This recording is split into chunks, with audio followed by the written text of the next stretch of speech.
ঠাকুর, মা, স্বামীজির শ্রীচরণে ভক্তিপূর্ণ প্রণাম জানিয়ে আজকের নিবেদন শ্রী শ্রী মায়ের স্মৃতি। স্বামী অভয়ানন্দ। 1912 খ্রিস্টাব্দে আমি শ্রী শ্রী মায়ের কৃপা পেয়েছি। কেমন করে তার আশ্রয় পেয়েছি সে কথা বলতে হলে তার আগে সংক্ষেপে জানাতে হয় আমার বেলুড় মঠে প্রথম আগমনের বৃত্তান্তটি। ঢাকা থেকে অল্প কয়েকদিনের জন্য বেলুড় মঠে এসে কেমন করে এখানে বরাবরের জন্য থেকে গেলাম সেই কথাটি। ঢাকায় আমি একটি বিপ্লবী দলের সঙ্গে যুক্ত হয়ে গিয়েছিলাম। দলটি হলো অনুশীলন সমিতি। তখন আমি ছেলে মানুষ, সব জিনিস ভালো বুঝি না। অনুশীলন সমিতির একটা আড্ডা ছিল ঢাকায়, হোস্টেলের মতো। বাড়িঘর ছেড়ে আসা কিছু ছেলে সেখানে থাকতো। কিছুদিন থাকার পর দেখলাম দলের কিছু কিছু নীতি আমি মন থেকে মেনে নিতে পারছি না।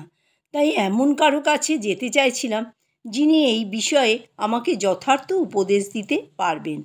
নানা কারণে আমার রামকৃষ্ণ মঠ মিশনের অধ্যক্ষ স্বামী ব্রহ্মানন্দের উপদেশ প্রার্থনার কথা মনে হয়েছিল, কিন্তু কোনো সূত্রে তার কাছে যাব, কেই বা তার কাছে আমাকে নিয়ে যাবে, এই বিষয়ে আমাকে সাহায্য করে আমার বন্ধু বীরেন্দ্রনাথ বসু। স্বামী ব্রহ্মানন্দ তাকে জানতেন। স্বামী ব্রহ্মানন্দের সঙ্গে আমি সাক্ষাৎ করতে উৎসুক এ কথা বীরেন জানত। একদিন সম্ভবত দুর্গাপুজোর পর বীরেন একটি চিঠিতে জানালো সে কলকাতায় যাচ্ছে, যদি আমি চাই সে আমাকে সঙ্গে নিয়ে যেতে পারে। কলকাতা থেকে বেলুড় মঠে গিয়ে মহারাজের অর্থাৎ স্বামী ব্রহ্মানন্দের সঙ্গে আমার দেখা করিয়ে দেবে এই প্রতিশ্রুতিও সে চিঠিতে দিয়েছিল। চিঠি পাওয়ার সঙ্গে সঙ্গে আমি ঢাকায় ওদের বাড়ি গেলাম। পরদিন একসঙ্গে কলকাতার পথে যাত্রা করা হলো। শিয়ালদহ স্টেশনে পৌঁছানোর পর বন্ধু আমাকে নিয়ে গেল বেলুড় মঠে। স্টিমারে গঙ্গার এপারে এসে শালকিয়ার ভেতর দিয়ে হাঁটা পথে আমরা বেলুড় মঠে উপস্থিত হয়েছিলাম। মঠে প্রথমেই দেখা হয় ব্রহ্মানন্দ মহারাজের সঙ্গে। তিনি একটি আরামকেদারায় বসে গড়গড়ায় তামাক সেবন করছিলেন। আমরা প্রণাম করলাম। বীরেন আমার সঙ্গে পরিচয় করিয়ে দিয়ে মহারাজকে বললেও, অনেক দিন থেকে আমার এই বন্ধু আপনার সঙ্গে সাক্ষাৎ করতে চাইছিল, ওর কিছু কথা আছে। সেই সঙ্গে বীরেন জিজ্ঞাসা করে নিল আমি কিছুদিন মঠে থাকতে পারি কি না। মহারাজ সম্মতি দিলেন। বীরেন কলকাতায় ফিরে গেল। বীরেনের সঙ্গে কথা রইল কিছুদিন পরে ওর সঙ্গে ঢাকায় ফিরব, মাঝের সময়টুকু বেলুড় মঠে থাকব। মঠে আমার থাকার ব্যবস্থা হলো। প্রতিদিন যথাসময়ে প্রসাদ গ্রহণেরও।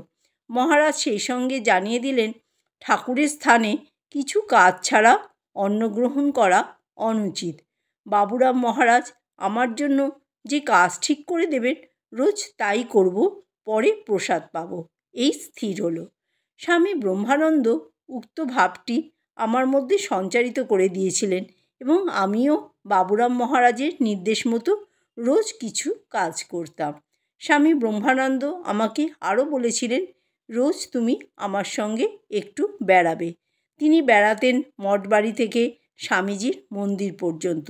তখন স্বামীজির মন্দিরের শুধু নিচের অংশটুকু ছিল, উপরের অংশ তৈরি হয়নি।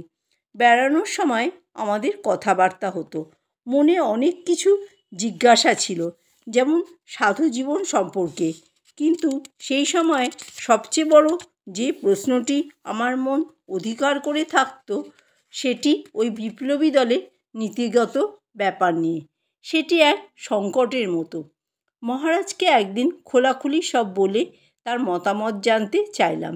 স্বামী ব্রহ্মানন্দ সে সম্পর্কে যে উপদেশ দিলেন তা আমার মনে খুব দাগ কাটল। তার সস্নেহ কথাবার্তা খুব ভালো লাগতো।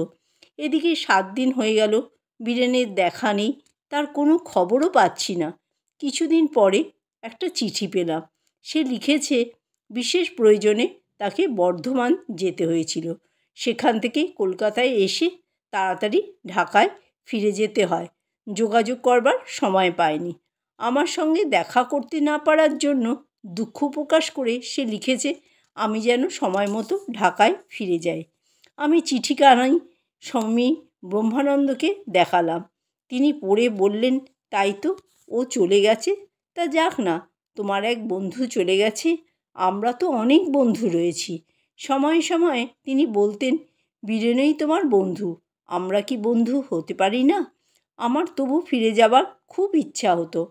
মহারাজকে জানালাম সে কথা। মহারাজ বললেন, এখনই যেতে চাইছো কেন? আর একটা মাস থাকো না, স্বামীজির জন্মতিথি আসছে, সেই উৎসব পর্যন্ত থেকে যাও। আমার তখন ফিরে যাওয়ার ইচ্ছাটা তীব্র। যাই হোক, মহারাজ বলেছেন বলে স্বামীজির জন্মোৎসব পর্যন্ত থাকব ভাবলাম। স্বামীজির জন্মোৎসবে খুব আনন্দ হলো। মহারাজকে সে কথা জানাতে মহারাজ বললেন, চলে গেলে এই আনন্দ কোথায় পেতে? স্বামীজির জন্মোৎসব সম্পন্ন হয়ে গেলে আবার ফিরে যাওয়ার প্রসঙ্গ তুললাম। মহারাজ তখন শ্রীরামকৃষ্ণের জন্মতিথি পর্যন্ত থেকে যেতে বললেন। শ্রীরামকৃষ্ণের জন্মতিথি উৎসব আর এক আনন্দমেলা। মনে হলো এই আনন্দের তুলনা নেই। এই উৎসব আনন্দের শরিক হওয়ার পর লক্ষ্য করলাম আমার মনে ঘরে ফেরার তাগিদ আর নেই। মনের ভেতর থেকে তখন যেন একটি নতুন রাজ্যের খবর শুনতে পাচ্ছিলাম। অনুভব করছিলাম সেই রাজ্যটি যেন আমার কত আপনার। মহারাজকে আর বলতে হলো না, নিজের অন্তরের তাগিদেই মঠে থেকে গেলাম। অবশ্য তার আশীর্বাদেই এটা সম্ভব হয়েছিল। আমার সাধু জীবনের প্রথম পর্বে স্বামী ব্রহ্মানন্দ ছাড়া আর বিশেষ প্রভাব আমার ওপর পড়েছিল তিনি হলেন পূজনীয় বাবুরাম মহারাজ। আজও সশ্রদ্ধ চিত্তে তাকে স্মরণ করি। এমন প্রেমিক, দরিদ্রবৎসল, বিশেষত এমন কর্মঠ সাধু আমি দেখিনি। এই বাবুরাম মহারাজের শুভেচ্ছা আর প্রেরণাতেই আমি শ্রী শ্রী মায়ের কৃপা লাভ করি। জয় ঠাকুর, জয় মা, জয় স্বামীজি।